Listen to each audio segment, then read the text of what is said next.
Добар ден, почитувани колеги, почитуван заменик.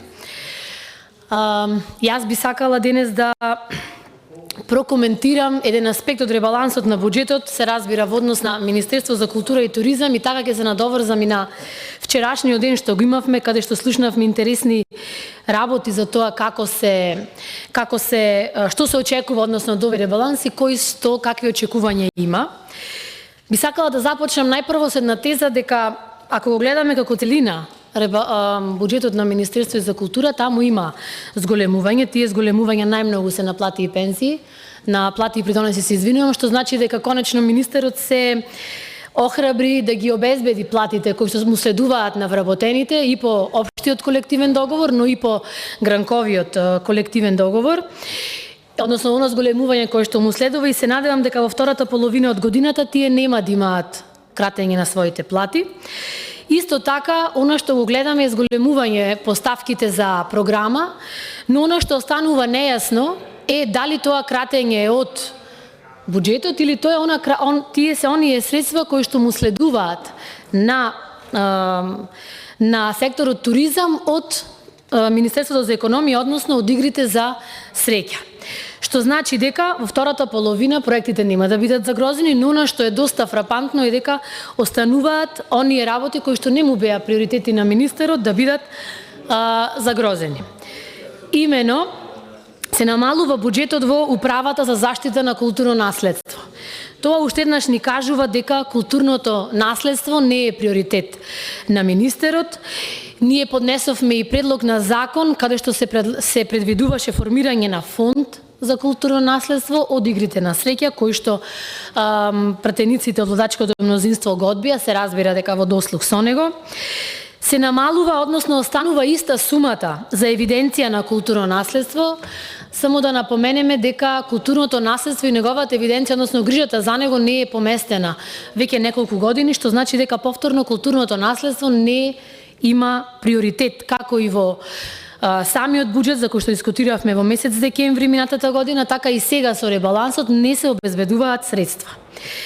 Но она што би сакала се задржам малку подолго е инспекторатот за употреба на македонскиот јазик.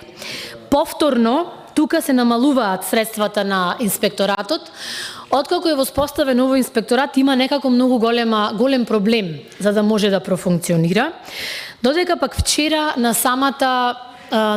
вчера на самата надзорна расправа видовме дека половина од средствата кои што се предвидени директорката ги очекува за да си купи столчиња, не за нови вработувања, не за ангажирање на експерти, инспектори за да профункционира самиот инспекторат, туку за да купи столчиња, така беше нејзината изјава, очекуваме околу 300.000, иако да напоменеме дека инспекторатот се наоѓа во просториите на Министерството за култура, кое што е канцелариски било како и секако опремено, што значи дека Инспекторатот за употреба на македонскиот јазик повторно не ги доби своите вработувања. Прв пат се побарани вработувањата во 2026 година. Од тие вработувања, после 2 години, после 2 пати неуспешен годишен план, тие се добиле, Министерството добило 5 вработувања, од кои што само 2 се реализирани, останатите не се реализирани. Министерот вчера не успеа да ни каже зошто. Управата за заштита на културно наследство, повторно ќе кажам, има намален буџет. Со тоа гледаме дека се намалува најмногу кај Универзитетот на Свети Климент Охридски кај Плаошник, се намалува буџетот, додека пак се зголемува кај Скопско Кале. Зошто се зголемува кај Скопско Кале? Тоа најверојатно може да ни објасни само министерот, затоа што Скопското Кале уште во времето на мандатот на поранешниот градоначалник на Скопје Петре Шилегов е дадено на управување на градот Скопје. Министерството за култура тука има минимални или скоро никакви надлежности. Зошто тука се зголемува? Тоа би можеле да ни одговорат само тие. Како што кажав, Инспекторатот за употреба на македонски јазик немаме видено зголемен буџет, немаме видено негова ниту функционалност и немаме видено никаква реална активност. Она што исто така загрижува во овој ребаланс се намалувања кои што се видливи во самиот ребаланс, кои што се многу спротивни на оние јавни изјави кои што ги даваат и министерот и цела влада. Како на пример, театар и библиотека во Тетово има значително зголемување. Да подсетиме дека овој проект е започнат од 2014 година и со навистина големи зголемувања на неговиот буџет се обидувавме да го завршиме, а сега во последните 2 години навистина има преголеми намалувања. Културното наследство во опасност никако исто така да дојде во агенда на министерот за култура.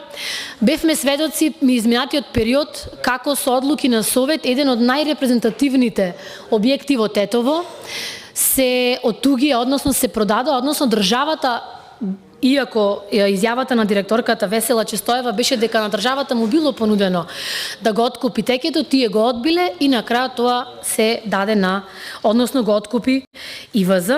И токму затоа оваа сума што ја гледаме тука за културно наследство во опасност од 4 милиони е непроменета во последните 2 години. Што значи дека ниту се има во предвид да се заштитат овие објекти, ниту се има во предвид и да има некаков вид на интервентен фонд, каде што ќе може оваа сума да се поправи, ниту пак, дури да имам впечаток дека оваа ставка некогаш се погледнала или станала приоритет. Исто така, адаптацијата на старото училиште во Љубојно во Центар за промоција на македонски јазик има иста сума, втора година, односно трет буџет поред, трет ребаланс поред, се извинувам, што значи дека она што го оставивме и онаму каде што застана и тие средства што ги исплативме во 2024 година се непроменети и училиштето продолжува да се гради со забавено темпо од многу едноставна причина што никакво нема зголемување на буџетот, односно упорно се останува новие 5 милиони. 5 милиони беа и за 25-та, 5 милиони беа и за 26-та, но ние секоја година интервенираме со амандман, се разбира, тој не се прифаќа, меѓутоа се надеваме дека еднаш ќе, така кажано, ќе му светне и на министерот дека ова училиште требаше до крајот на оваа година да биде завршено. За подсетување, адаптацијата на старото училиште во Љубојно во Центар за промоција на македонски јазик не е на една влада, не е на еден министер, не е на еден човек, туку е за сите, бидејќи и стратешки и политички е навистина многу важно тоа училиште таму час поскоро да профункционира. Она што е интересно е дека меѓународната соработка се зголемува, а ова е една од најкритикуваните ставки додека министерот беше во опозиција. И додека цело време ние одржувавме таа ставка на нивото на буџет, никогаш толку драстично не зголемивме, сега имаме зголемување од дури 100 милиони. Зошто е тоа така? Кога немаме нови кицеви, кога буџетите кои што се одобрени по однос на самиот годишен конкурс не смеат да се зголемуваат, не знаеме. Но на крајот ќе ви објаснам зошто за се ова рековме дека ништо не можеме да видиме како се трошат овие пари. Она што исто така е доста интересно се инфраструктурните проекти во општините. Реагиравме и на ребалансот во 24-та, и на ребалансот во 25-та, реагираме и сега затоа што пари за доделување на пари за инфраструктурни проекти во општините се прават според јавно објавен конкурс. По Законот за култура, тој конкурс се објавува најдоцна во април и тие суми што ќе се доделат на претходно одреден буџет, ако бил буџетот 61 милион, не смеат да се менуваат. Затоа што секоја општина си конкурира со одреден проект, со одредени средства и тие средства не смеат да се менуваат. Во ребалансот тие средства се зголемуваат на 261 милион. Она што е загрижувачки, што 2 години поред конкурсот за капитални, односно за инфраструктурни проекти во општините не е видлив. Го нема ни на страната на министерство, не гледаме каде се објавува, тоа е директно кршење на Законот за култура. Што значи дека сите овие пари никогаш нема да знаеме кој ќе ги добие, како ќе ги добие и зашто ќе ги добие. Иако во последните 2 години, односно во 2 години на министерот, видовме дека само ги промовира проектите кои што ги доби во наследство, што до некаде можеби е започет бидејќи конечно сфати дека тоа што го критикуваше во време на опозиција, навистина се добри проекти и после година и пол кочење тој сепак продолжи со а да ги промовира тие истите. Што значи дека капиталните дотации капиталните дотации од категоријата 488, односно ставката 488 и овие 61 милион не видовме како се расподелени, а камоли да се надеваме дека ќе видиме за 261 милион денари. Има намалување на средствата во Агенција за филм. Јас се надевам дека ова филмаджиите го виделе и дека некако реагирале или се договориле, бидејќи знаеме дека многу често се спонзорираат филмови, односно на 3-годишни проекти, и ова значи директно загрозување на одредени проекти кои што се финансираат оваа година. Или, како што до мене стигна една информација пред нецели 2 недели, дека Агенција за филм добила насоки да молчи, затоа што првите 50% од одобрените проекти ќе му бидат исплатени до крајот на 26-та година, а вторите до крајот на 2027 година. Зошто филмаджиите не виделе или не реагираат за тоа дека се скратени средствата, само тие си знаат. Театарот, како што кажав, и библиотека во Тетово изгледа не спаднал во тие големи капитални проекти кои што се спомнуваа наоколу, не спадна, како што кажав, ниту училиштето во Љубојно, но она што е доста интересно е дека министерот исто така ја намалил оваа година од ставката на креативни индустрии.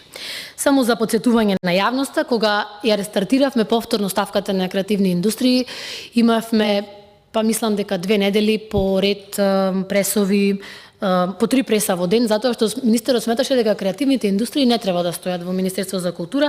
Сега не само што стојат, туку тој и сумата ја одржува исто. Она што исто така би сакала да напоменам е кратење на средствата во реконструкција на објектот на музеј на Република Северна Македонија. Од предвидените едва 10 милиони, сега се крати на 6 милиони. Би сакала да ја подсетам македонската јавност дека првата и единствена реституција на украдени икони, што ја направивме во крајот на 23-та и почетокот на 24-та година, се сместени токму таму, во овој музеј. Покрај многу други важни артефакти кои што се сместени, кои што се навистина од многу големо значење. Реконструкцијата на објектот на музеј на Република Северна Македонија исто така 2 години поред доживува навистина многу големо кратење на средствата, што значи дека ниту галеријата на икони ќе се реновира за тие 21 икона кои што ги вративме од Албанија да можат да се видат, а фала му на Бога ниту министерот се заинтересира за останатите 33 кои што стојат во Министерство за култура во Република Албанија, само некој треба да ја продолжи постапката. Она што би сакала да го истакнам за крај е дека се ова во однос на буџетот на Министерство за култура и туризам е многу дискутабилно, затоа што министерот 2 години поред најотворено и највидливо го крши Законот за култура со необјавување на резултатите од годишниот конкурс. И тоа требаше досега да се заинтересираат и од Министерство за финансии, од секторот за добро владење не може да се заинтересираат бидејќи немаше кој, но 2 години поред практиката на објавување на сите конкурси и објавување на сите добиени финансирања не се објавуваат. Она што единствено што се објавува е ставката други корисници, додека пак никој не знае националните установи колку пари добиле и по програма, и по конкурс, колку добиле за капитални проекти, колку добиле за гостување надвор од државата. Се она што е најголем, што представува отчетност, транспарентност во однос на тоа како се трошат парите на граѓаните, 2 години го нема никаде во Министерството, и тоа е една многу голема забелешка. И покрај многу обиди да се стигне до објаснување од страна на јавноста кои се проектите кои што се финансираат, одговор никаков нема.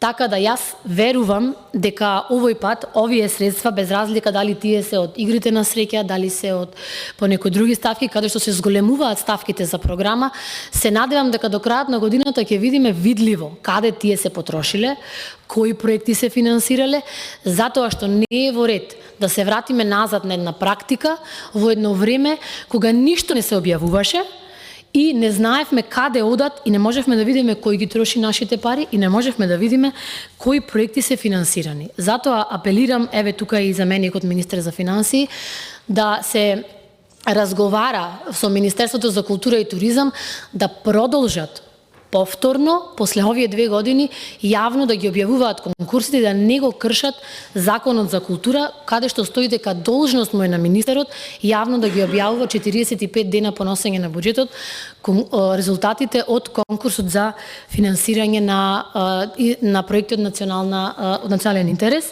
За крај само ќе кажам дека повторно интервениравме со одредени амандмани, како по однос на ставките на кои што ги кажавме, затоа што сметам дека овие проекти на кои што реагираме треба да се завршат што е можно порано и министерот требаше да размислува веќе и за нови проекти во самиот буџет и дека треба да видиме точно каде овие пари се трошат. Ви благодарам.